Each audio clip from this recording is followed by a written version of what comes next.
record, and then I say 1, 2, 3, and we all clap, and then it lines up the audio. Beautiful. Just like they do in the movies, you know? The industry, so maybe you understand. Yeah. Okay, so Jess, tell us when to record. 1, 2, 3, record. Okay. And then we'll clap on 3. 1, 2, 3. Yes. Oh, you guys were perfect. Perfectly aligned. I'll cut that first one out. Oh, no worries. I'll handle it. So ready. Okay, so I'll just get us started and we'll get to it. Okay. Welcome back to another episode of the In Raw Life podcast.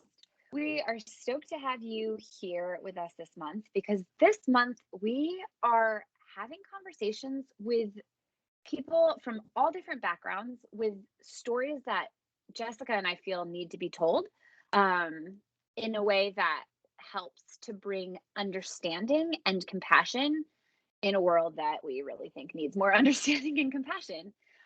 So today we have my good friend Amanda. Now, Amanda and I go way back to like 2016, I think. It wasn't that long ago.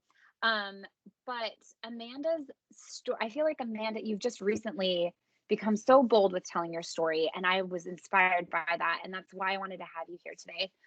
So Amanda is non-binary, and I'm going to let you tell your whole story of like how you, the process of like all the ways you could identify yourself. But we want to just hear Amanda's story. So because I feel like, honestly, Amanda, I'm going to be completely honest. I am so nervous about this episode. Don't be nervous. I just feel like it's one of the most, like, we always have raw conversations, but it's also one of the least understood topics. And so I also feel like I don't have a big enough understanding. So I'm just letting you know now that I mean no offense, and please like correct anything, because I feel like Jessica and I are both here to learn. And we just want to give you a space to share your story and help others to learn as well what it's like, what non-binary life means, and why it doesn't need to be as controversial or taboo or whatever the world seems to be making it. So thanks for being here. Welcome. Oh, yay. Tell us about yourself. Well, first things first, I'm going to just like put you at ease. I don't always understand everything about it either. Like when I came out, I wasn't just like magically gifted a divine guidebook, you know, of like, this is what it means. This is what you wear. This is how you express yourself. This is how you look. I mean, I think why most people get really nervous and is because it's such a non-containable thing. The term itself is uncontainable, non-binary, right? That's literally saying like you can't classify this thing. And so we as human beings, we look to classify each other. It makes us feel comfortable. It makes us feel safe, you know, to look at someone and think that we know exactly who they are, their gender, and what that means to us based on our culture, right? So if I look at you and I see long hair, I say, oh, woman. Or if I look at you and I see a certain body, I say woman or man or what have you. And then based on the culture and society I'm raised in, that tells me how I respect you. It tells me how I think you work, what role you play in your relationships, in your family, in your life. The brain makes all of these decisions really, really fast. So I think, I guess the best way I can tell folks who are not non-binary to feel less nervous about it, just pay attention to how your brain does that with everyone, like not just us, you know, because I think that will make you realize you're in the right, your heart's in the right place. You're not hurting anyone. But as long as you're aware that this kind of performative nature of all of our genders is not necessarily something God gave us. If you're a person who is spiritual, it's not necessarily something that science gave us. I get science a lot when people are debating my existence.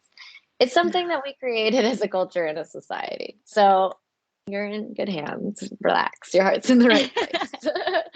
The only thing I think that ever can, be messed up by someone, even whose heart is in the right place is pronouns. And that's because like we're all messing it up all the time. Language is evolving very rapidly, especially right now because we have the internet and technology and all this great stuff, you know.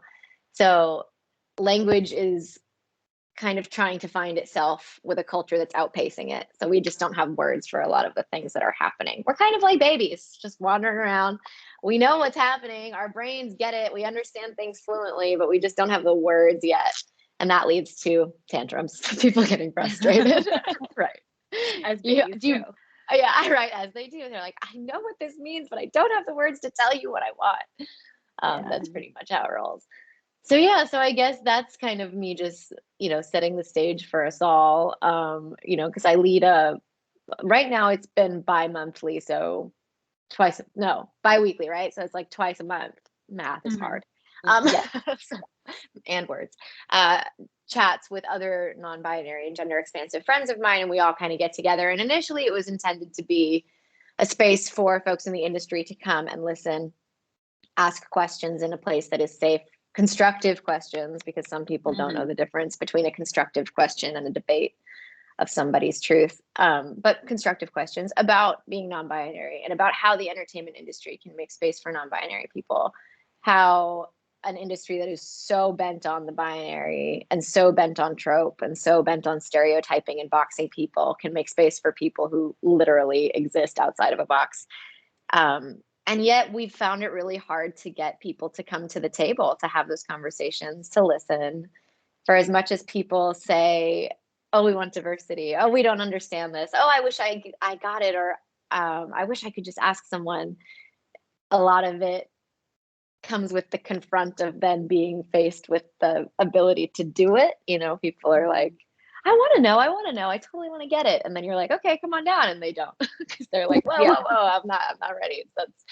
That's too vulnerable. That's too scary for me. I mean, it's different for everybody. People don't like feeling uninformed. People don't like feeling stupid. And people also don't like feeling like they might hurt someone's feelings by saying the wrong thing, as you said.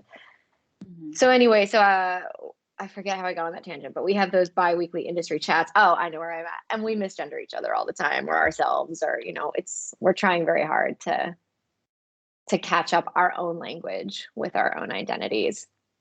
So I guess now I'll take it back. My story.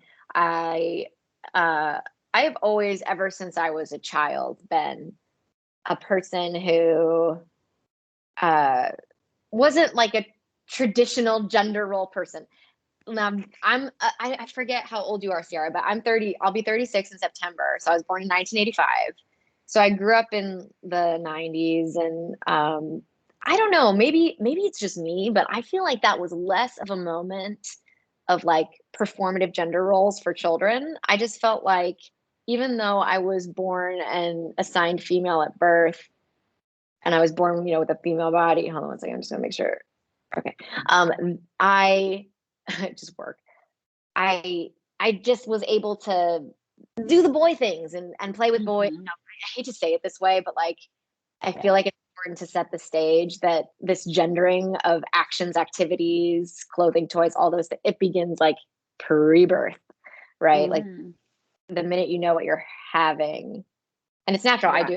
It's the only question people want to know. Yeah, is it a boy or a girl? It plays such an important role in the way we deal with each other, which is like, for the future, I hope that will change. But it plays such an important role in the way that we treat each other. So I studied gender in college, and that really helped. You did? I didn't know that. I did. Yeah, I did, because I was really curious about, I've worked with children for a long time. I grew up with babies in the house because my half siblings are a lot younger.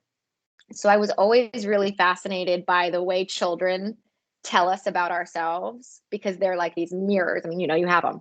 So the things they repeat, the things they pick up, the way they start to play, and how that tells you about what they're soaking up like little sponges.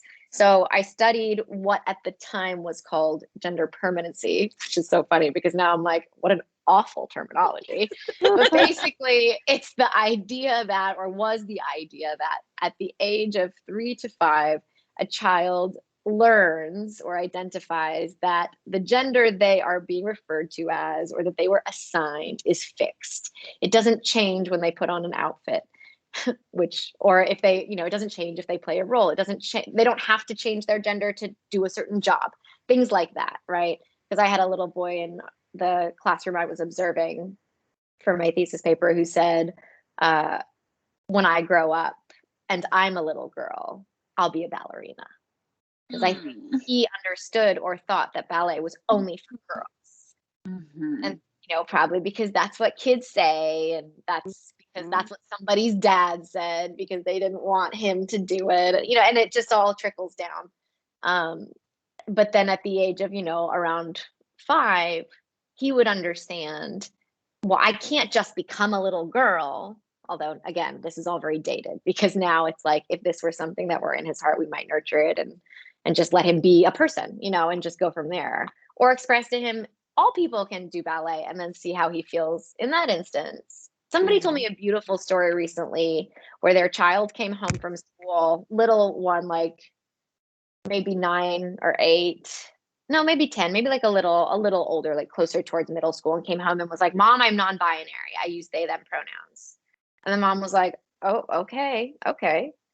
But then like a couple days later came back and was like, no, Mom, actually, I'm a girl, she, her. And her mom was like, okay, that's great, but maybe we can examine like what brought that up for you. Like, let's talk about it. And she was like, well, there is a non-binary person in my class, and they use they, them pronouns, and they're the only one. And I didn't want them to feel lonely. Oh my gosh. So, so sweet. I just wish we could let kids not have any outside influence from grown-ups and show us how it's all supposed to be. Yeah. A lot. But I love that my story. gosh. So anyway, I grew up as a kid that was like in a time when it wasn't quite so intense. And to be fair, it's a lot more intense for modern day parents. All the activities and the pressure and everything just seems to be like amped up.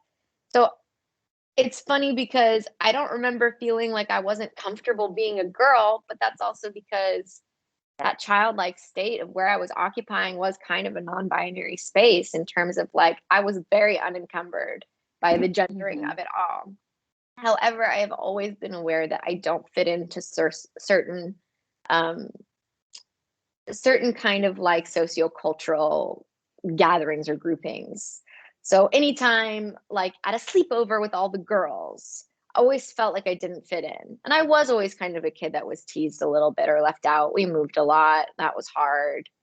I was a child who was going through a very terrible divorce with my parents, and they couldn't get their shit together. Excuse me, that's French. And No, you can cut. That's fine. okay, good. And that made it really, I think just as a kid, I was probably a little bit weird or a little just isolated, not shy, certainly not shy. But yeah, like trying to, I guess like around the time I got to like middle school was like the time that I really started to notice this almost like codependent pressure and need to be like, I have to hit all of these feminine marks and milestones exactly as they're doing it in order to survive and fit in. Right. So this girl got her period. I gotta get mine. Where is it? I gotta get it. She's got boobs. I gotta have boobs. Where are my boobs? They never showed up, by the way. But like, this is all like crass and bodies, and this is obviously like dealing with like the sex of it more than like the gender of it. But we can get into that in a second. This is just like more my background. And then I came out as a lesbian at 19. I saw this person. I think they still use she, her pronouns. So I'll stick with that. That was the last I heard. Annalie, who was like an old school kind of butch lesbian at my college when I got there freshman year. We became really good friends, and I fell in love with her. And now I start to think about, love, and how much of the love that I shared with Annalie was, an awakening of my sexuality, and how much of it was also like seeing opportunity or seeing freedom and seeing like this gender expression that I had never seen before in my life. I mean, I grew up in a small town, as I'm sure, at least one of you can relate to. It stands to reason. I grew up in a small town, no queer people, no people of color, like Massachusetts, no stoplights. Like, I mean, it was tiny. So it was like no traffic lights. So I had never seen anyone like Annalie before in my life. And Where that did you go kind to of college? Sarah Lawrence. Anyone who's listening and knows that school is going to be like, well, this explains everything. Sarah Lawrence is a very like queer positive. It's very liberal. Yeah. It's in Westchester, New York. So just outside Manhattan. And it used to be one of the, or like in the same vein as one of the seven sisters to the Ivies back when both schools were gender segregated. The Ivies were only for boys and the sisters were for girls who were bright to read books until they found a husband. Yeah. So it now has a reputation, or when I went there, had a reputation for being very progressive, very, very liberal, which is why when I came out and told my parents, their first response was, well, you need to come home. This school is clearly a bad influence on you. Of course. So I went to my queer lit professor and I was like, I can't go. I can't go home. She was like, just tell them why. Say what you have to say to stay. Like, so I did, and I stayed. And eventually my parents, they tolerated it, so I was able to, bring partners home. They were respectful. Like none of that was, that was never the issue, so to speak. And then I had a partner probably right before I met you, Sierra, because it would have been like 2012, 2013, who was a man of trans experience. And this was my first time dating somebody who was trans. This would have, been 2013. So I urge people to remember that even in 2013, trans healthcare was almost non-existent, even in a liberal state like California.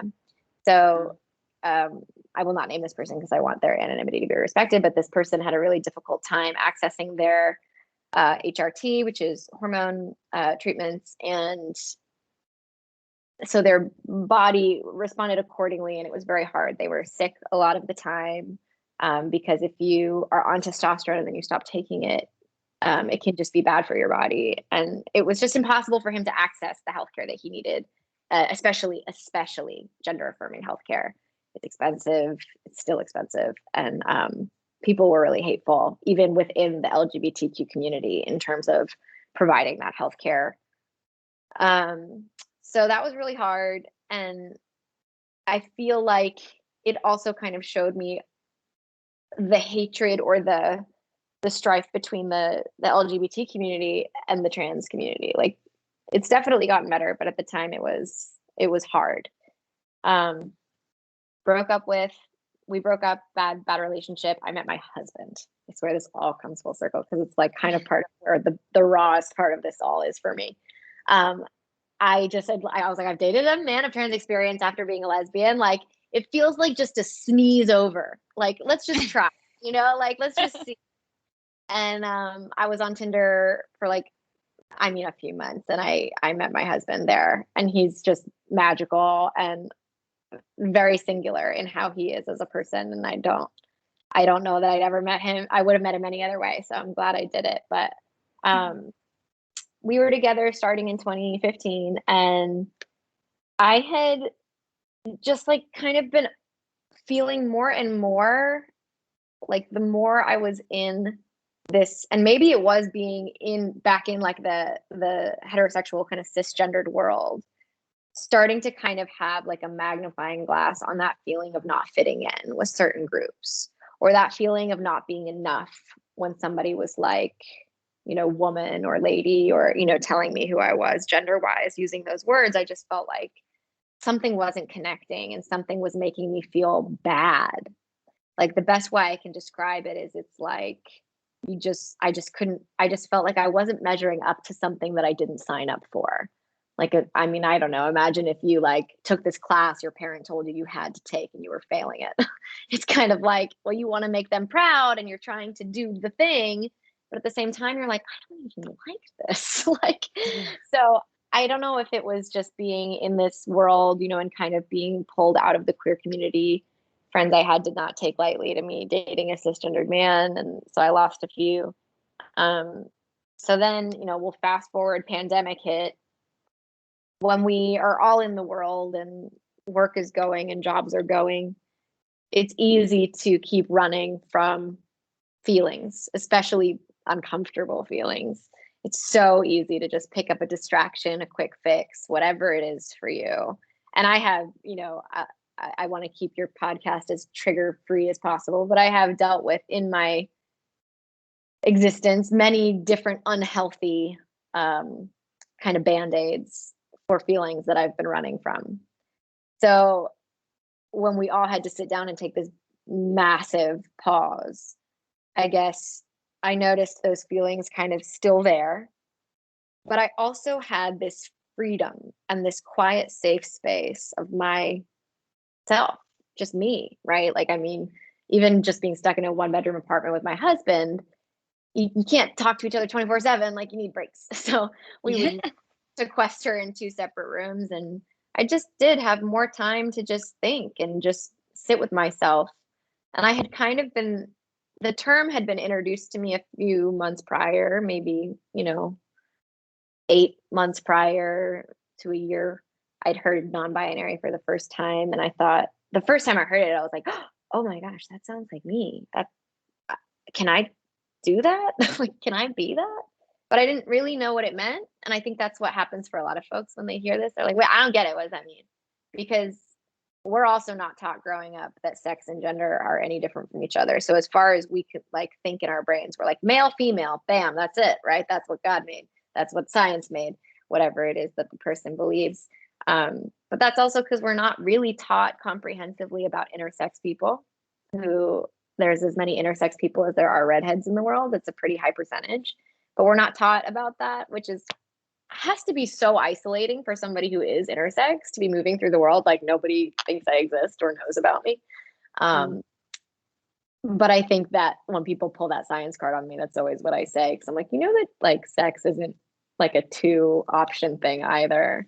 But I guess I just started like Googling the word, and like I did have to Google myself, like looking it up, a lot of Googling, how do you know if you're non-binary? Like I was kind of aching for that divine guidebook that I told you I never received. But, Aren't we all? right. But I was very blessed. I had a friend who had come out in March, and I had just been paying attention to their journey and paying attention to the way they spoke about themselves and their experience. And so the more I started diving into it and the more I asked them for their input, they sent me in the direction of a couple books. And I don't know, I guess like I kind of had to oversimplify it in my brain like a child and just be like, okay, non-binary means that I'm not all the way a woman, but I'm not a man, because I don't want to be a man. Like no. That must be what it is, right? No. I mean, it's way more complicated than this, obviously, for different people. But for me, that was where I found my comfortable place to be like, oh, I'm allowed to just exist outside of this. So here's like the super, like, real deal, down and dirty honesty of how this goes. So for me personally, because I will not universalize my experience, I was figuring this out, kind of saying it quietly in my brain. My husband and I moved to a bigger place. And there, I remember one day I was trying to explain it to him and just say like, hey, maybe I'm not like all the way a girl, and maybe I'm not like all the way a boy. Like maybe I'm like kind of in between. And he was like, I think he was like half listening or like, but he was like, sure. I was like, cool. All right, he seems fine with it, so we're good. Like, because I wasn't like totally transparent, right? Like I wasn't like, okay, hey babe, I think I'm non-binary. Let's talk about what this means, blah, blah, blah. So, because I was kind of avoiding it because it was very scary because he's cisgendered and he's heterosexual. And so I went home, and it was coming out day that year, pandemic year. And I was like, I'm going to do it. I'm just going to put it on the internet. Because if I put it on the internet, like, can't take it back. It's out there. People see it. And then like, it's just out. It's out. Coming out is, I think, always celebrated. Like it's this beautiful, special, amazing thing. It is so hard. It is so hard. It's especially hard for anyone who's listening, who is feeling scared or who's feeling like it's hard. It is especially hard if you were raised in a household where you were a good kid who always did the right thing, and you were like that good child. Like you internalized all that pressure to continue to deliver being the good child, and your parents continued to reward it.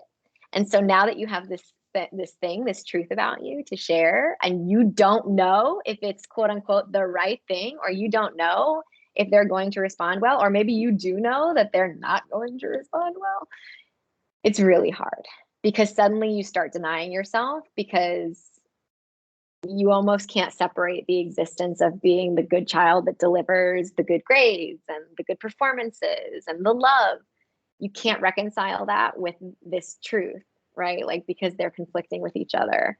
So that's 100% how I was as a child. So that was hard for me the first time I came out. And even though I thought, well, I'm not going to tell my parents I'm non-binary, they never have to know. They're never going to get it. They're 63 years old. Like, we'll just let that one go. All those feelings still came up. And I was like, am I allowed to do this? What if I'm wrong? How silly. Like, how silly that, like, the thing that we feel so truthfully in our hearts, the first thing that I thought to myself was, what if I'm wrong about myself? Like, okay, but that's because, and I think this has kind of been part of my healing. I just started to accept, well, this is how you did think you were a girl for so long because everyone was telling you you were, and you're really good at delivering what everybody needs or what everybody wants. So they tell you who you are and you perform accordingly and to make them comfortable.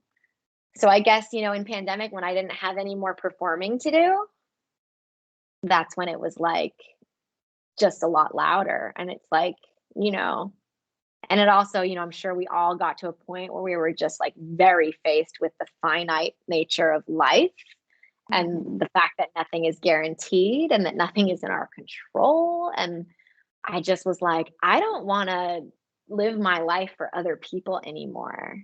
And so I came out on Instagram, and my husband texted me and was like, should we talk about this? I don't know. And I was like, I told you, I swear I told you in the kitchen that time. And he was like, you didn't. Right, exactly. And instantly I was terrified. I was like, oh my God, he's going to leave me. This is it. It's over.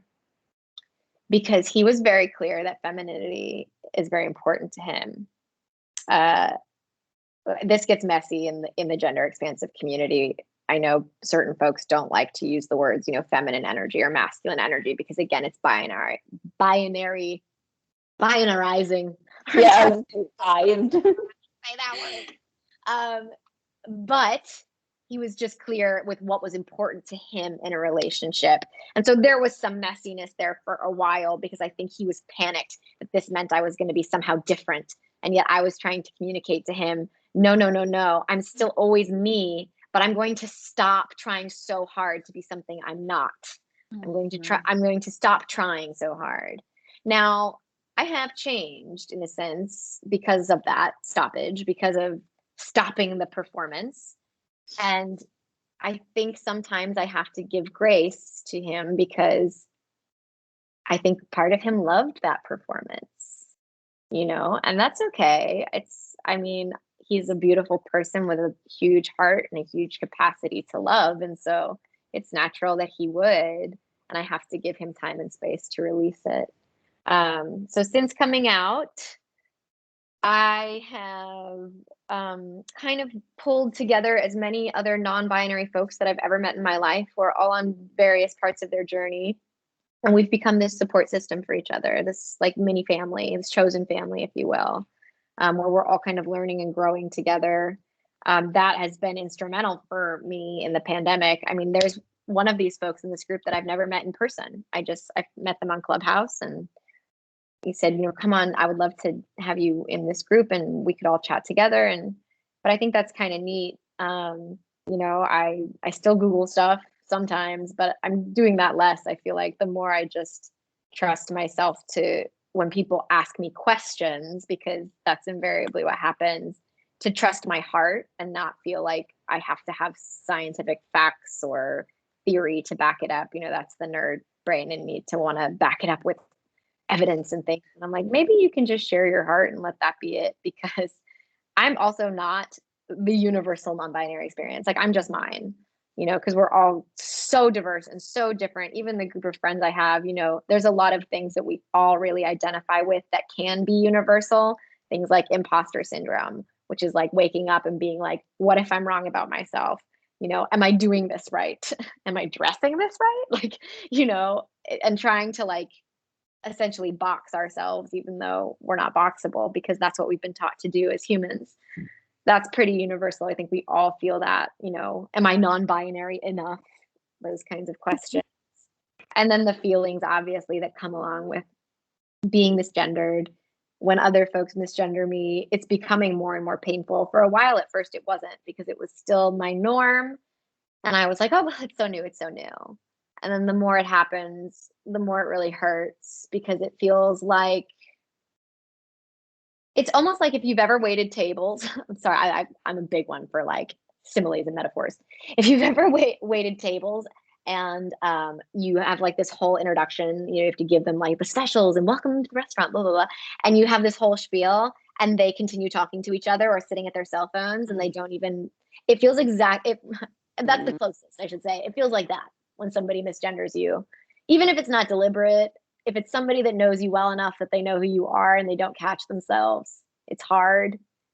It feels like that, even though they may not mean to make you feel that way. I'm terrible at correcting people because I'm super non-confrontational. I don't like to make people feel stupid. I don't like to make people feel uncomfortable, and I don't like to make people feel bad. All of those things are exceedingly hard when it comes to saying to somebody, oh, thanks. Actually, I use they, them pronouns. Do you know what I mean? Especially if it's a friend, because you're like, oh, fuck. Excuse my language. Oh my God. You're like, you knew me before, like you knew me in the before times. So like, I get why you're getting it wrong, but I guess I'll just let it go. Like that's what ends up happening. But I'm working on getting better at it. It's a daily practice for me in terms of allowing myself to, I'm still working on self-love. I mean, that is a full-time journey for me as somebody who is fully codependent, because I came out of kind of a traumatic childhood.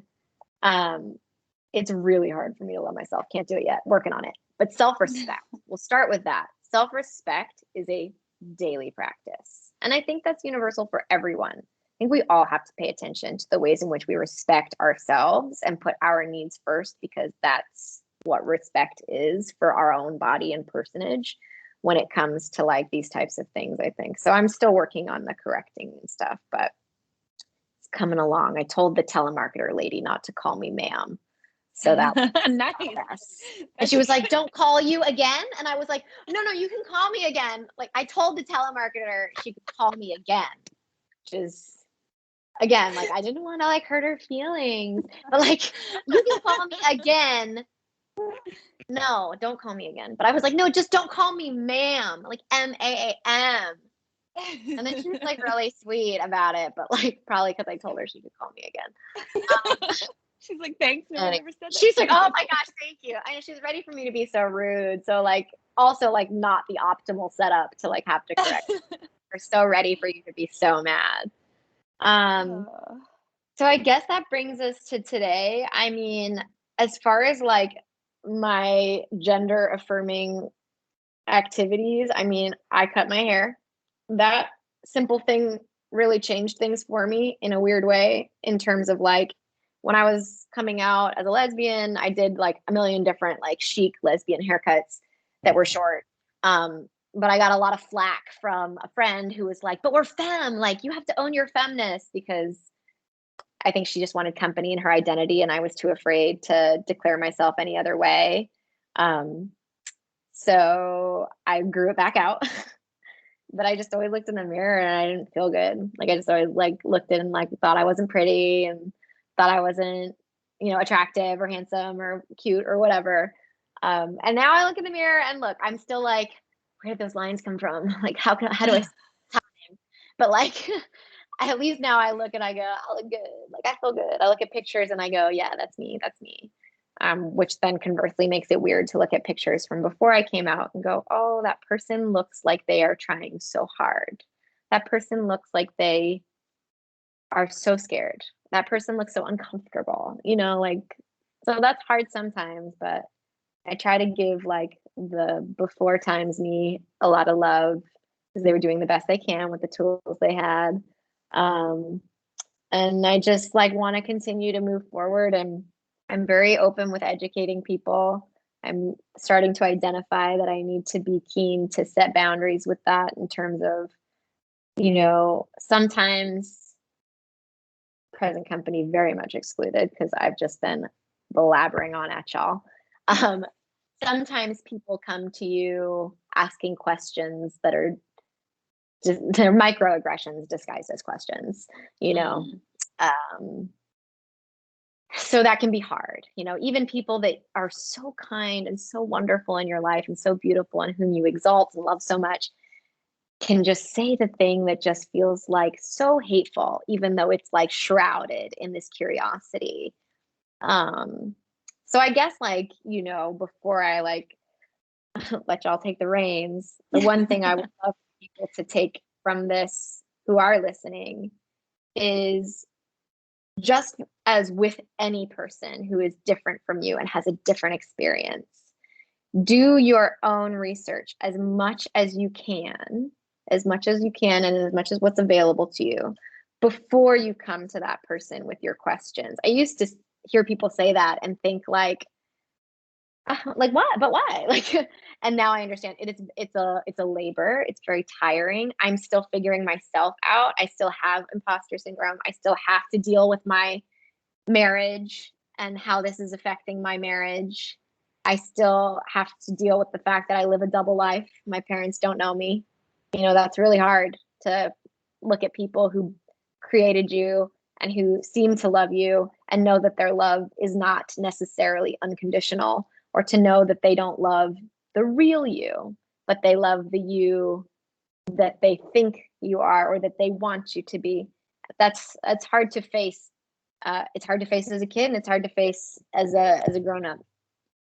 So do your own research first.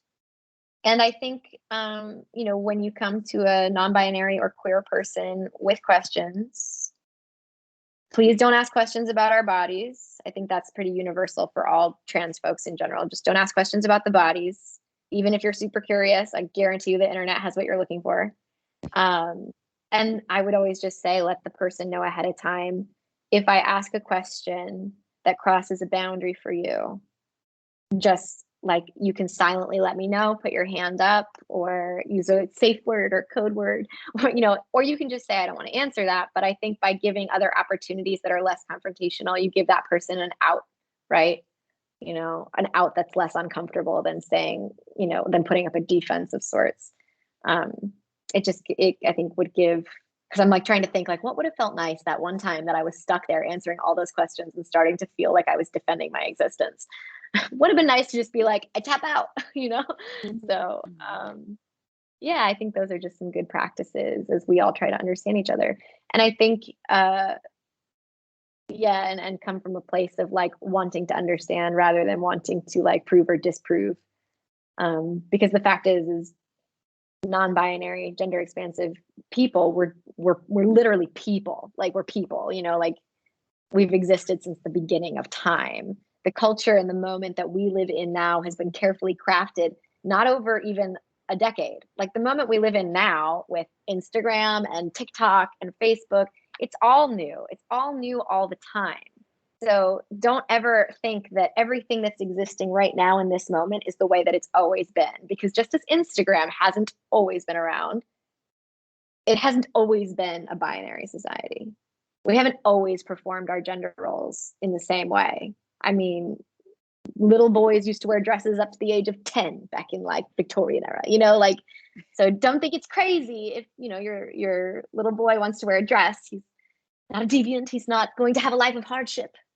Just let him be, let him feel confident. I think, if I'd been armed with the tools to feel confident and to love myself and to feel sure of my understanding of myself from the get-go, this might have happened a lot sooner. That's it. Oh my gosh. Thank you so much for opening up and being so vulnerable. My coffee. Yeah. And also thanks for doing it first thing in the morning too. Yeah. Lord knows I was not up at 9. Oh, I took 2 Benadryl last night too, so I was jaws of life out of bed. I was ugh. But you're here, you did it. Okay, so obviously I said that earlier, but same goes. If we say anything that you don't want to answer, or like, please feel free to correct us. I came here energized and ready to go. This is a safe space. Bring it on. All right. So I guess my first question would be, if you're willing to share, what are some questions that you would prefer people not ask, that you'd ask them to research instead of coming to you, just so you don't have to go through such I don't know, triggering things, and other people don't as well. Yeah. Oh, this is going to sound so silly. It changes. Look, it changes. I wish I had like a more concrete answer, because that would be so helpful for everyone. Fine. I think there are some that are like pretty universally forbidden, with the caveat, if you are a non-binary person and you're curious about somebody else's experience with something, I think maybe, that bridges the gap a little bit, but I still think research is important, because everything's going to be personal and different for everybody. Yeah. But I think universal don't ask about our bodies. Don't ask about any sort of medical anything. Are you going to take hormones? And don't ask about the bodies is universal in terms of, well, but you have these sex organs, don't you? Or, well, are you going to get rid of this? Don't ask it. It's super personal. The same way you wouldn't ask the friend who suddenly has a new nose but hasn't shared with you where that came from, if she got a nose, or if they got a nose job. Be like, did you get your nose done? Or did you get your like, you wouldn't. I mean, maybe you would. I don't know. I feel like it's a little taboo. Maybe it's like an LA thing that, like, people get stuff done and they just like don't talk about it. They pretend like it just naturally, they de-aged naturally. Yeah, don't ask about bodies. Don't ask about hormones. I think other questions that I would prefer people not ask. I guess I would prefer people not try to box me into a gender or into the binary, when asking their question, in a sense. So it's like, I would prefer if people weren't like, so you feel like a boy sometimes? Like, no, like literally, like, no. Things like that make it hard, because then I'm like, well, I feel like I'm now in a position to have to challenge your preconceived notion about who I am. So I think in asking any question, it's just best to come from a space of like, I don't know anything about this, but I also recognize that there's no universal experience. So I'd love to know, your experience. I think also just practicing before you're asking somebody questions, if they have the space, if they have the energy, if they're in a good place to answer those questions. Because I feel like 9 times out of 10, the people that come to me, it's like I've been caught in a rabbit trap, and they're like, yes, I finally caught one of those non-binaries. Ask them all those questions that's been burning on my mind. And so they're just instantly like, so I have questions. And I'm like, cool. Okay, here we go. There is just no recognition of the fact that they are about to cross all of my personal boundaries and delve into very intimate experiences. Like, there's not even like an ask. It's like, here we go, I'm diving in. And I'm like, oh, okay. It's like, it feels a bit like, oh, So yeah, I would just say, I think it's always good to preface, hey, I've done some research. I think it's great to like let them know that you've already done some work. I've done some research, but there's some, some plot holes. There's some areas where I'm just like, not finding the information that I'm looking for. And I recognize that everybody's experience is different, but you're my friend or you're my relative. And if it's okay with you and you feel like this is a good time and you're in a good place to have this conversation, I'd just love to ask you some questions about how I can best respect you, how I can help advocate for you. I think, if these conversations felt like, I'm asking these because I want to support you and I want to take some of that burden of moving through the world so scared and so nervous about, is this a safe space to be myself? I want to take some of that burden off your plate, and also then make more space for that freedom that you feel and that excitement and that gender euphoria. Like, I think it's like, if people wanted to talk more about that, I think that would be more interesting. And I think then also when you go into these conversations, do not, and this is the hardest part, I'll preface, this is going to be the hardest part for most folks. You just have to accept that there's no permanency in this existence. So what makes me feel gender euphoric today might not make me feel that way tomorrow or yesterday or what have you.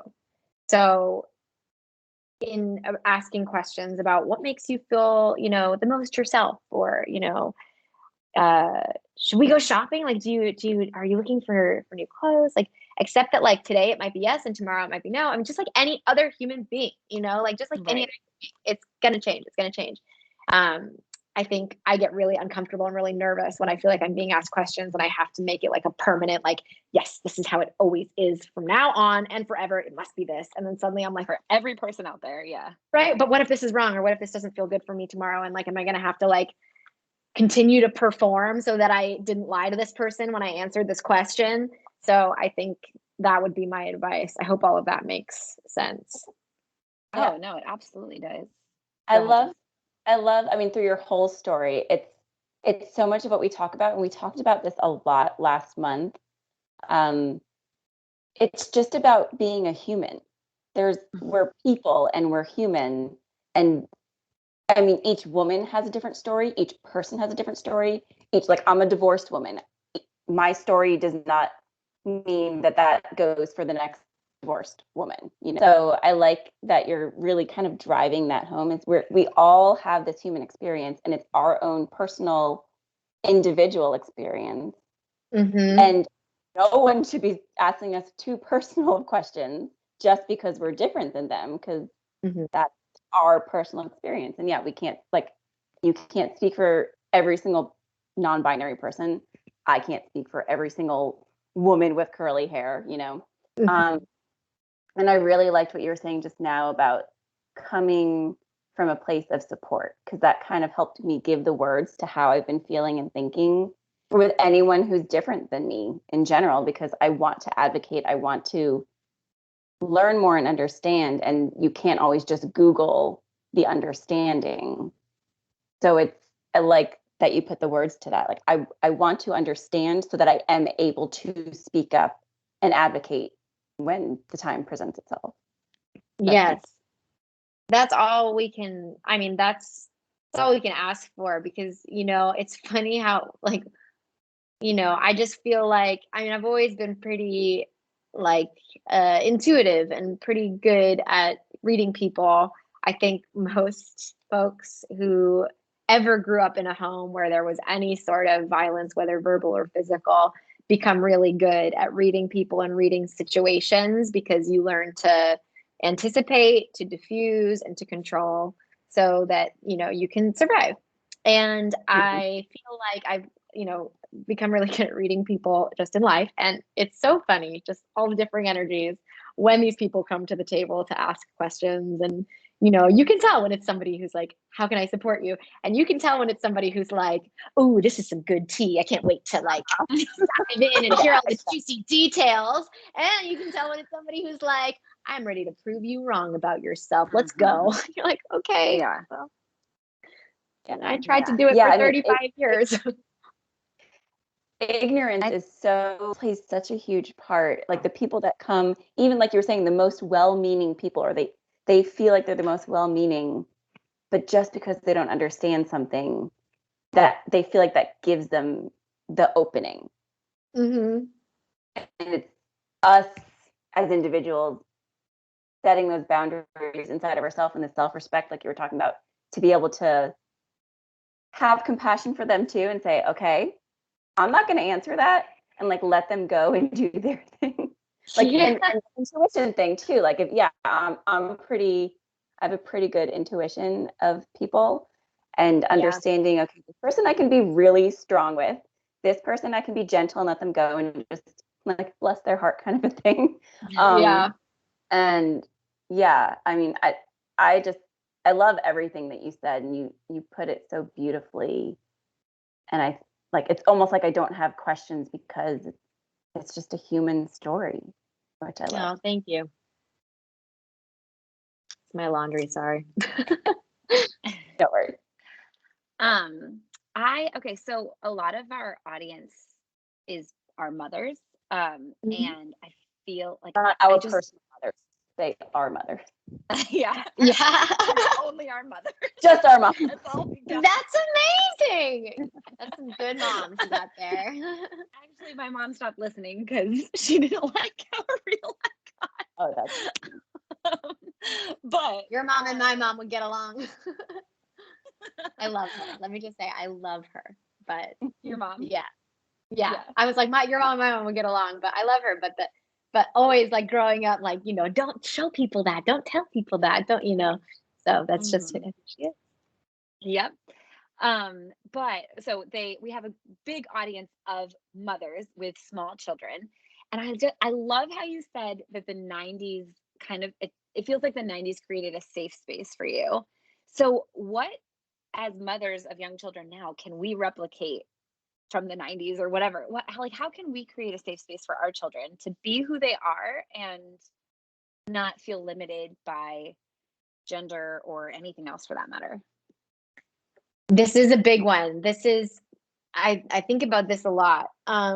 So I think, gender is performative, and it always has been. Like, our gender roles are performative. It's like a pattern sports. And social media is also super performative. So it's natural, especially since social media was literally built for our and by our and for our generation, that it very much affects how we move through the world now as people, as grown-ups. It's hard for it not, it affects us emotionally. It becomes like a meditative tool when you're just like, killing time, scrolling and whatever. I think it's important to, when we're dealing with children, to listen to them, to listen to what they're telling us, to listen to what they're showing us, just to listen. And I think also to show them that there is a way to be that isn't performative. So maybe I'm not a parent, so I'm also like, oh man, like, as I give this advice, I'm like, y'all's job, like, it's incomprehensible to someone who hasn't done it before. Not really. Do you know what I mean? I've nannied, I've taught preschool. I've always been able to give them back. So it's different. They are always watching you, and they're always listening to you. And I think that's hard because, hello, I'm telling you not to be performative, but you're literally on a stage 24/7 for this little being, So I guess to recreate that safe space of the 90s, I think there just needs to be an emphasis on exploration, on creativity, on okayness. If it's not hurting you, if it's not dangerous, is it something that we can talk about you exploring? This gets complicated depending on where you live in the country, because obviously we're in a very hot sociopolitical environment right now. So if your child who is assigned male at birth wants to wear his Elsa dress to the grocery store, this gets complicated. So this is where I think, obviously you need to have your child's safety at the forefront of your mind. Obviously you want to protect them from any sort of ridicule or any sort of, taunting or teasing. How can you negotiate a space where he can wear the dress and feel safe? Or how can you put yourself in a position to support him in the grocery store for whatever might come?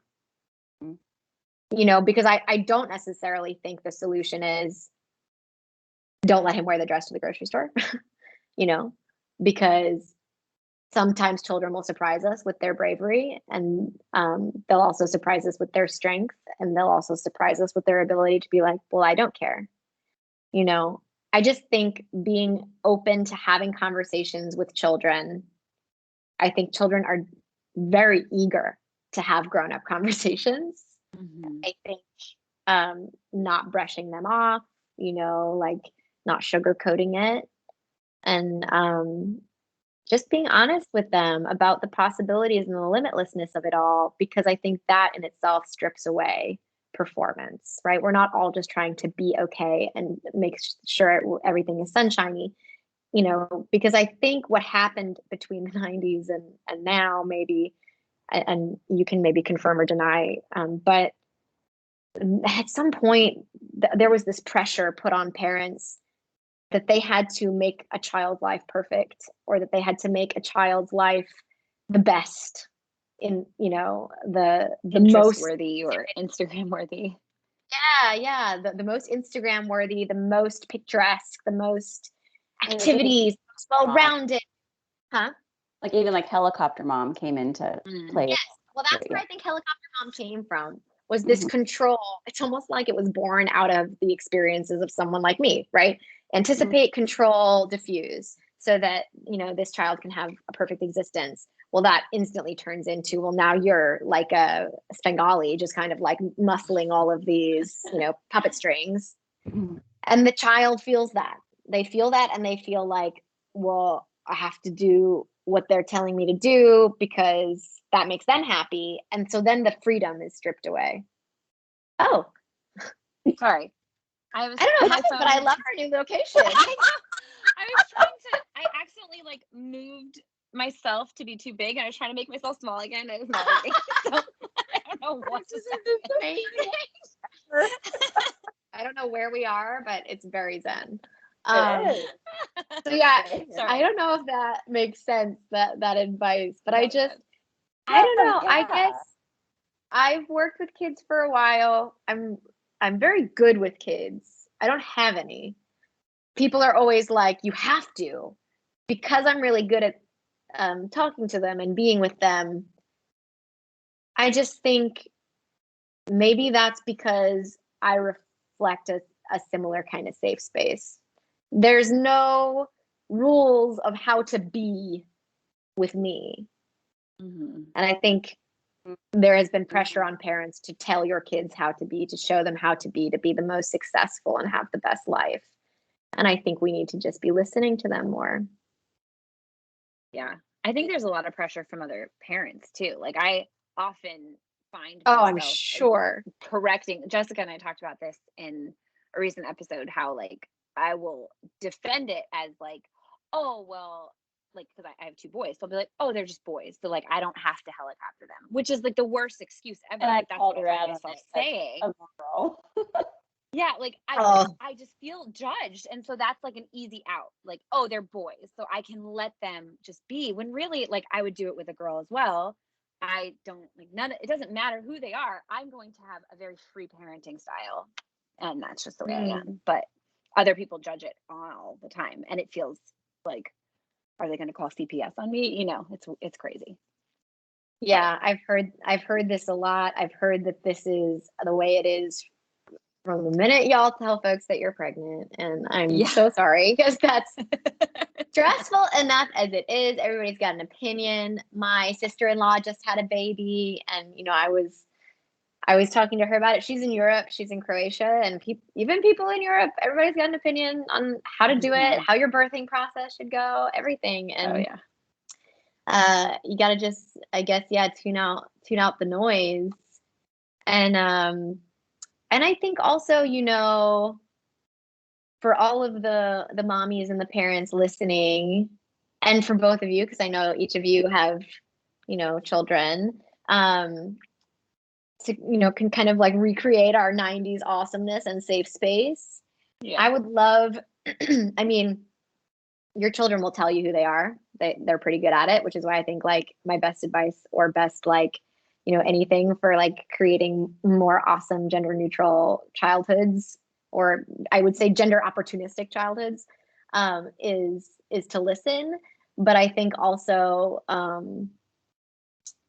just like letting your children know that that they're universal, that there is no way to be a boy, there is no way to be a girl, there is no rule for, boys or girls. I mean, this, of course, I think the grand exception is, I do think young boys, or, children who identify as boys, should be encouraged to be respectful towards girls, don't hit them, like, but I think don't hit is a universal for all children, girls shouldn't hit boys either. So I think, I think that will also help children feel more like they have the freedom to explore and create and be themselves and, play with children of other genders and love children of other genders and just really have that full spectrum of colors to paint their life with,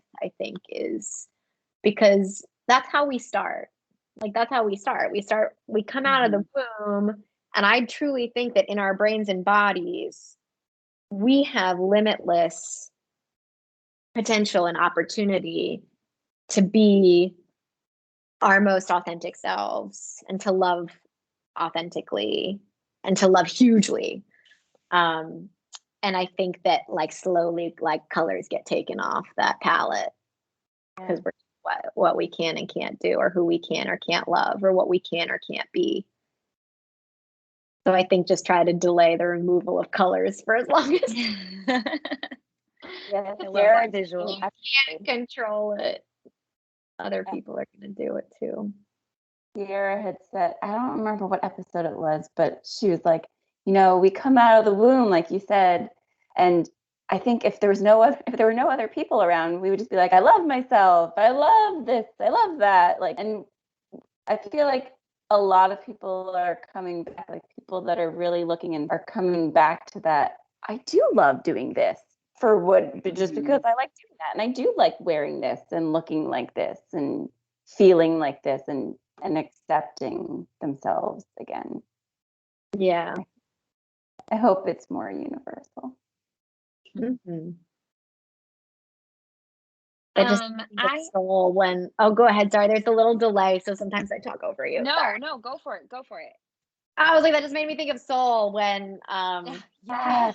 they get in the wrong bodies and she's in his body and she's tasting pizza for the first time and seeing a sunset for the first time and all that stuff. Yeah, that movie. It's a good one. I also recently watched Luca. Have you watched that yet, Amanda? Oh yes, I sobbed at the end of Luca. Seriously, like I thought of you. I watched it last night and I was like, this must be how it feels like to have people not understand who you are. My ex thought of me too. Who you are. Really? Yeah, my ex-girlfriend who has 2 kids now, she messaged me and she was like, we just watched Luca last night and I really think you're gonna love it. So then my husband and I watched it and I was like bawling. It's so good. I love that like Disney is even telling these stories more often despite the flack that they've been getting, which is crazy that there's flack to be given. I love it too because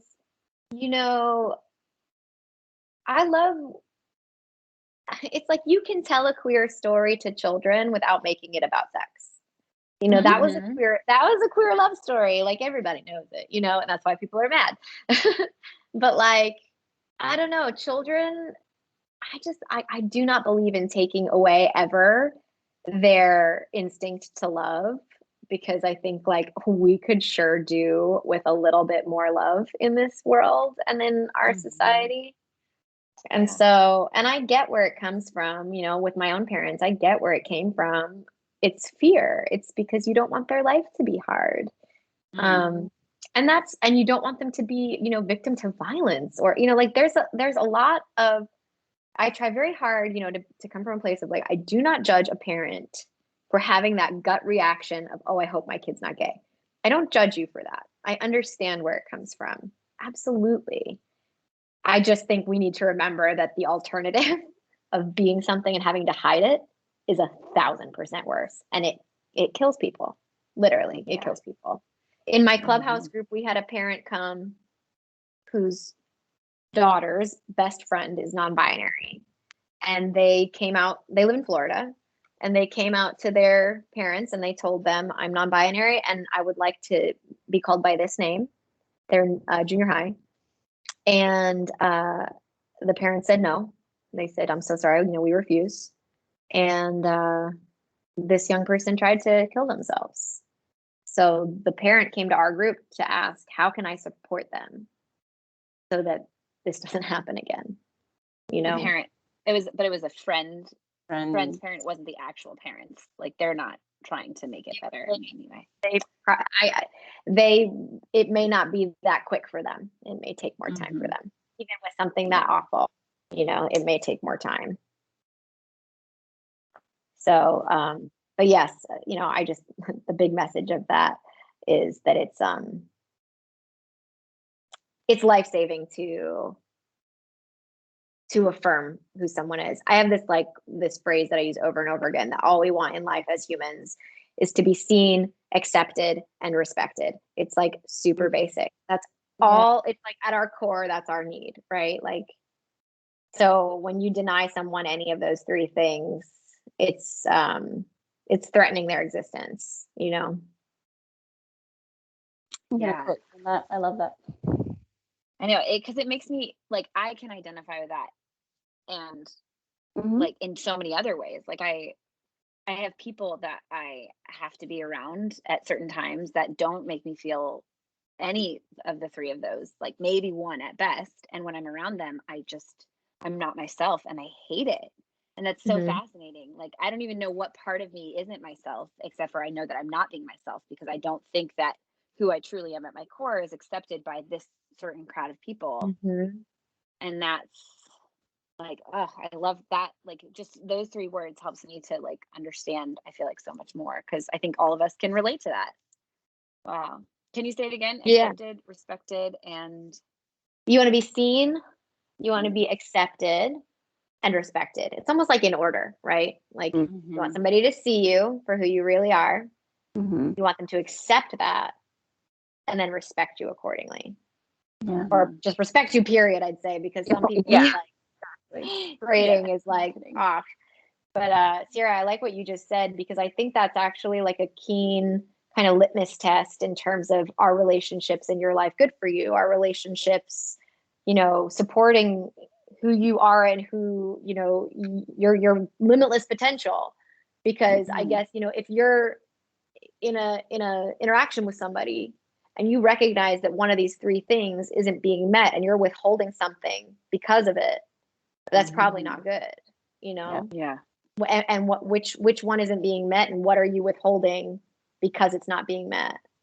Oh, well, I don't think they'd accept me because they know that I'm divorced, or I don't think they'd accept me because they know that I'm non-binary, and so I can't tell them that I'm non-binary. I mean, that's my parents. I can't tell them I'm non-binary. I don't think they'd accept it.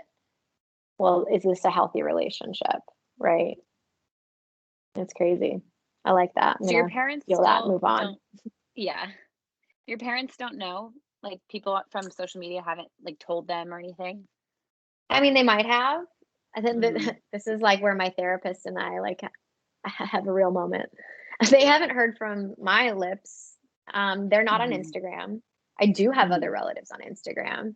So if they have been told by a fellow family member, they haven't let that inform them and their treatment of me, and they certainly haven't let me know. So hard to say, I recognize that's a terrible position I put them in, but at the same time, they earned it. they did earn it with their past behavior. So hard to say, if you were a parent in their position, what would be the right thing to do. Personally, because I think about this a lot. I'm like, Amanda, what is your ideal? Like, what do you wish would happen? And I think like what I wish would happen in my heart of hearts is that they, on a phone call would just say, hey, Auntie so-and-so told me that you're, that you've said that you're non-binary. And I just want you to know I love you. And I think that's great. Or even just to say, to even remove the so-and-so told me, I've heard through the grapevine, to just say on a phone call, hey, I just want you to know I really love you and I'm really proud of you. And I think you're a great person. Little hints, right? To like let me know. My mom will probably always call me, sweet girl. She always has. And I've spoken with my therapist a little bit about this because, like I said, as I continue on my journey, the misgendering gets more and more painful. But I've reconciled it that that's my mom's way of saying I love you. And so, because I also talk with my non-binary group about gendered language, right? And like how much of us dispelling gendered language is because we feel like we have to, because it's like we have to prove our existence is valid. And so I don't get to keep any gendered words because if I do, then I'm somehow lying to all of you. Mhm. But I don't think that's fair because, if I were to have a child, I would feel like a mother. That's just like from what I understand the role to be, from what the energy looks like to me. I'm mommy to my fur baby. So like, I feel like there's no need to not be mommy and to have to be like parent instead. Like, I mean, there's different folks who have, different preferences and obviously different boundaries than me. I kind of get like, maybe it's because I'm 36 and I'm like, I've wanted this word for so long, or I've owned this word for so long, and I don't want to get rid of it because I like the way it makes me feel. I only want to get rid of the words that make me feel bad or make me feel, unseen or unrespected, right? So like lady, ma'am, woman, girl, she, her, like get rid of them. But I will always be sissy to my sister. It was like her first word, like a baby, because I was like assaulting her with it. Because I was like, say my name first, I just worshipped her the moment she came on the planet. So she does know because she saw my Instagram. So she asked me, she texted I should find my sister's response because it was just perfect. This is like, I'm like, this is the way a family member, I was bawling because I was like, when did you get so grown up? She's 12 years younger than me. Aww. When did you get so grown up? When did you get so kind and intuitive? Oh, sorry, that's gonna be my dog because my husband's home. Hold on one sec, guys. I'm just gonna close. No, you're fine.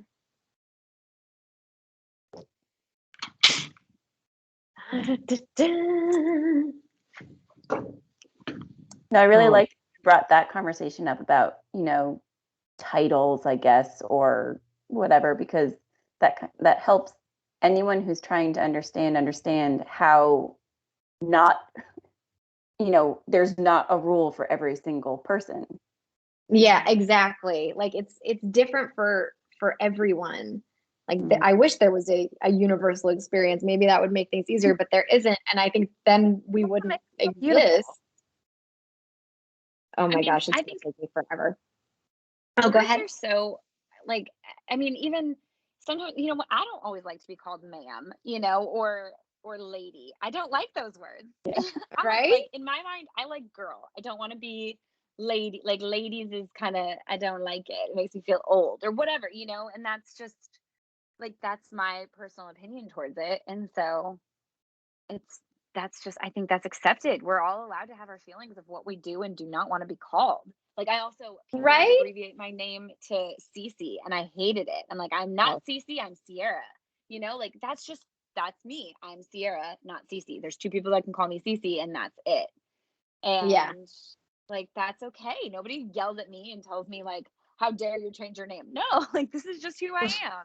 So yeah. I know, like I feel like, the more we all just like let it be okay that we're allowed to set boundaries for ourselves. Like I feel like that's like 90% of where my anxiety comes from in terms of like, declaring what I want to be referred to as and correcting people on my pronouns or whatever, is I'm like so afraid of setting boundaries. Boundaries is like the hardest thing to do. There's a lot to dig into there.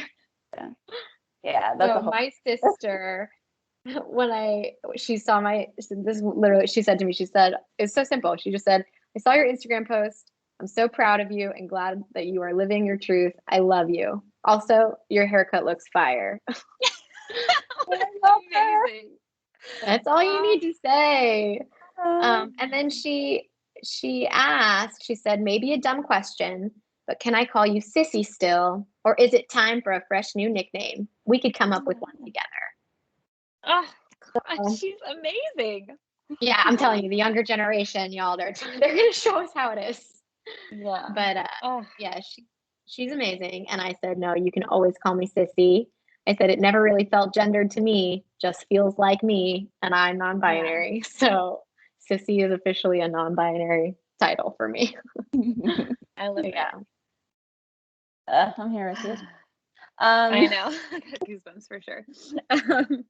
Well, I feel like, I mean, the whole month of August, there's really no rawest moment reality check like we typically do, because the entire episode. Well, I mean, we feel that about every interview though, so we could still. Okay, I mean, yeah. Okay. We always say that. I thought and then about we're this like, one. well, let's just do Okay, it, then and then we can. let's do it then. But wait, I have one more question before we Bring get it. to raw. So I've been thinking about this a lot. So Jessica and I have a Facebook group called Empowered Unstoppable Women. And it's specifically because we don't want asshole men in it. You know, like the typical asshole man who's like gonna give his opinion or thinks he understands. But like I wouldn't feel Women. like I feel like what? Or asshole women, or anybody who's an asshole. Well, Yeah. we don't let assholes in general. That's true. But, you know, like men and women, I feel like they have, like, there are certain men who don't understand like womanly things. But how does that, like, I would want you to be a part of it. But so like, how could we make it, tell Well, me, yeah. I feel like I want Amanda to answer it. Because I I want wasn't to going hear to answer. I was going to say the Oh. reason why we named it Empowered Unstoppable Women is because we couldn't think of a catchy name for a human being, because we almost we threw around humans, but we're like, no one's going to like join that. Empowered Unstoppable Humans. I like it. Like we threw that stuff, we threw that kind of stuff I around, and we're like, we've we'll do also this for said- now. We've also said like no men allowed. Like that's our one rule, is that men aren't allowed. So What about anyway, men of trans experience? right? And so like then I think that, but so anyway, I want to hear your thoughts on our very segregated group that we've created. Like how does that make you feel, and what is that like? What can we do to be more open and accepting? Like, does it? Yeah. Tell me your thoughts. This is tricky, because I will say at this point, I do pretty exclusively avoid joining groups or any more groups, I say, or organizations that have the word women in it.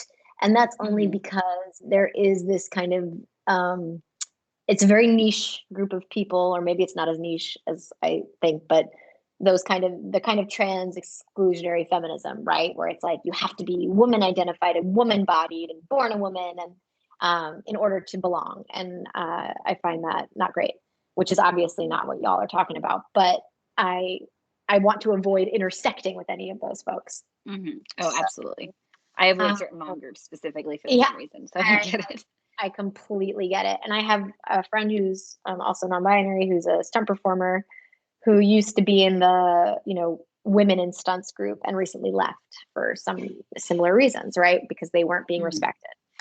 So they've started their own stunt group, or they're working on starting a group, particularly for trans stunt performers. But I've heard different schools of thoughts on, the X in women instead of the E being like a more inclusive thing. I'm so not the creative brain, so I wish I could come up with like a badass inclusive title for you, but I can't. No. You can put in the description, that this group is open to all, women, non-binary, female expressing, like that, there's certain terminologies you could kind of put in there that like open it up to folks. I can't imagine that a man of trans experience would necessarily want to join a group that even had women in the title, because obviously that's, going to be triggering for them. So it's like, it's, I guess, really up to you to decide if, this group is open to those people, and how do you let them know that it is. And I think, you do have to just kind of like really identify who it is that is welcome and not welcome.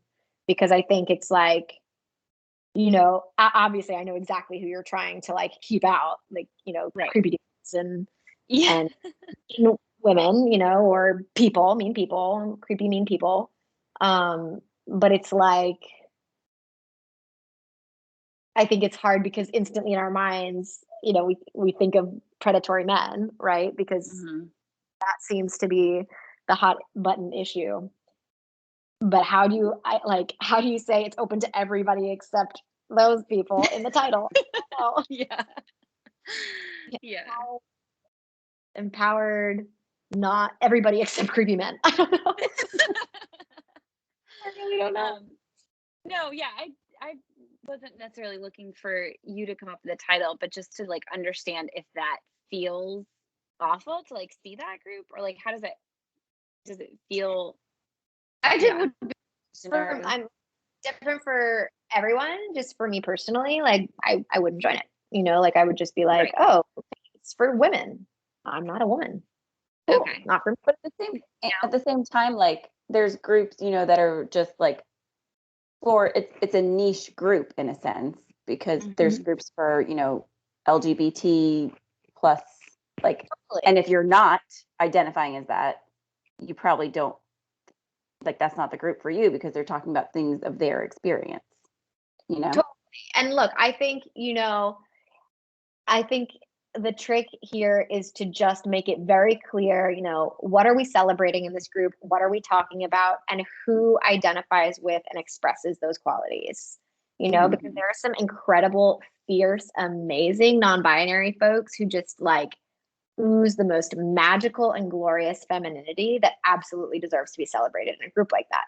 So how do you make it clear that they are welcome down? Like, please come on down, Yeah. So maybe the secret is just like making sure that in description, this group is open to women of trans experience, non-binary, cisgendered women, and all folks who revel in the glorious expression of their femininity, because I still do that sometimes too. It doesn't take away from my non-binariness. Right. If I read that but saw the word woman, I'll feel comfortable for sure. Okay. Thank you. I just want to let you know, my phone may or may not die. I plugged it in, but it's not showing that it's charging. I know, mine is kind of doing the same thing. So if it does, we'll just figure it out. I don't know. You didn't hang up on me? Yeah. Okay. It's not you, it's the phone. Let's talk about your rawest moment.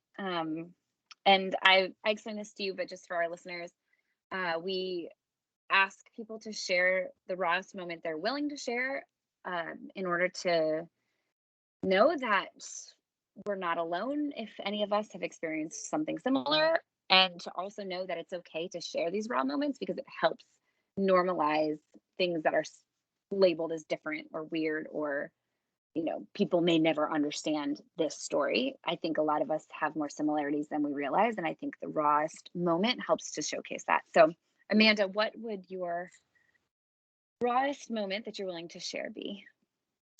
Oh man, I thought I had the answer for this, and now all of a sudden I have my brain is like, I don't know about that one. I feel like I've shared a lot of them. I mean, obviously, like coming out to my family the first time was no bueno. Well, I think, look, I think one of the rawest things I've admitted here today is that self-love is something I struggle with. Self-harm, self-hate has always been very easy, literally and metaphorically. It's been harder in moments not to self-harm in whatever way that has meant for me in a given moment, whether it was, control over eating or actual like physical cutting self-harm, suicidal thoughts, mean self-talk, that's always kind of been a big bundle, right? So self-love is the big, long, why we're in therapy journey to kind of teach myself like a child from the ground up how to just do it. That makes it really, really hard to be in a marriage, because it's really hard to be married to someone who says they love you when you don't love yourself, because it's almost like they can never prove it because you can't understand it. You're like, how could you possibly? I don't get it.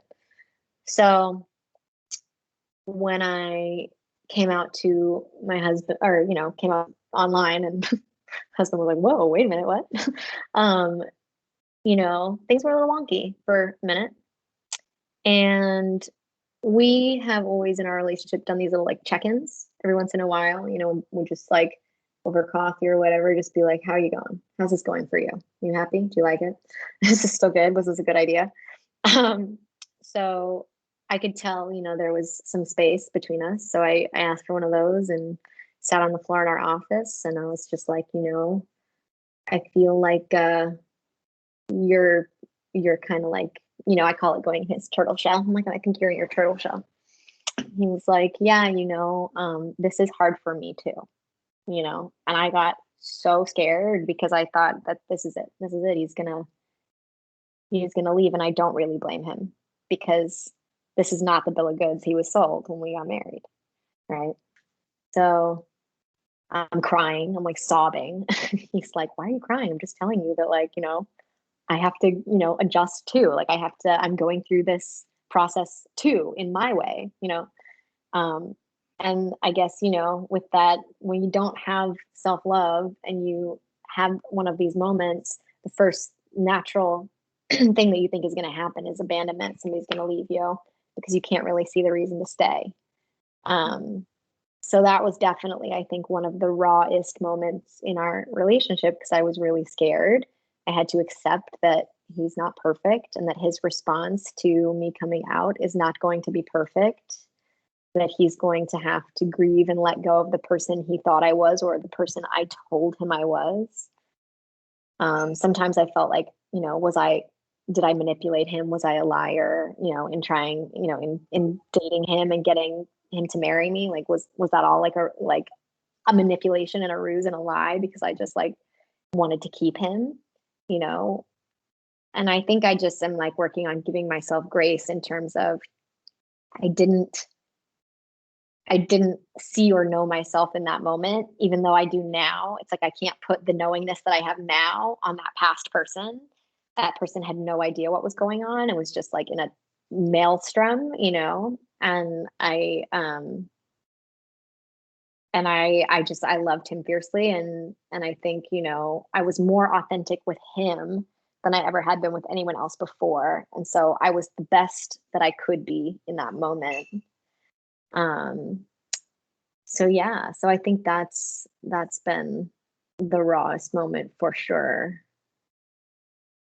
Yeah, because that was tough. And I mean, like, spoiler alert, like things are pretty good now. I mean, there are moments that are still harder for me. I make a real effort to not talk too much to him about this because I am trying to give him space to go through his own feelings around it all. And, I still let him use she, her pronouns because I recognize that that's a much bigger shift for him than it is for anybody else. So yeah, it's like it's not perfect and it's difficult, but I'm really proud of the ways in which he does make an effort and the ways in which he has grown. He now kind of identifies himself as being in a queer relationship, which he, never had done before. And to me, that's a huge way to honor who I am because, that's also declaring himself based on, me. And that's big. So there's a lot of beautiful things that have come out of it, but it was definitely a moment where I was like, I don't know what's gonna happen.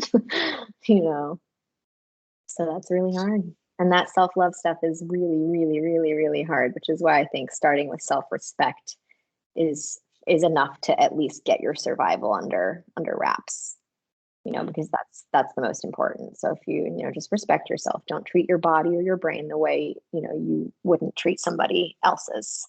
Mm-hmm. So Thank you. yeah. Amanda, thank you for sharing everything that you shared today. I mean, I don't know. I feel like the world has so many questions around this topic and is afraid to ask. And you just put things in such simple and easy to understand terms that I hope that when people Google questions that they find this story because it just makes it like you are such a beautiful reminder that we are all human and that is the core here. We're just humans. It doesn't matter what we identify as or what our names are. Like, none of that matters. What matters is that we have feelings and emotions and real stories. And thank you for being so beautifully raw and vulnerable today. I really appreciate it. Well, thank you for having me. So we do, to end it, after talking about all the raw stuff, we do have a lightning round. Amazing. Which is just a fun little 5-question round. Yeah, so Jessica has those questions for you. Great. Are you ready for the lightning? I'm ready. Okay. Number 1, I've heard that you're an actor. So what has been your favorite acting job? What has been my favorite acting job? This is cheating because I'm going to like group a whole bunch together, but doing the musical parodies at Rockwell Table and Stage here in Los Angeles was my favorite.